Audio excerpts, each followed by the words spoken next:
Marantz already has a new AV receiver ready to arrive to settle in the mid-range of its home theater equipment, one step below the recently launched SR6013. This is the SR5013 and basically cuts some benefits with respect to his older brother, especially those related to the amplification section.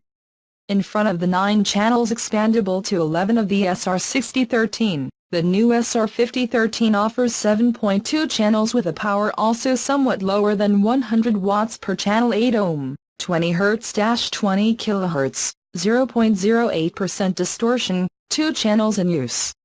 Maintains compatibility with Dolby Atmos and DTS, extracts in configurations of up to 4.1.2 speakers, with 8 HDMI input and 2 output ports compatible with 4K, 60 Hz, HDR10, Dolby Vision and HLG signals.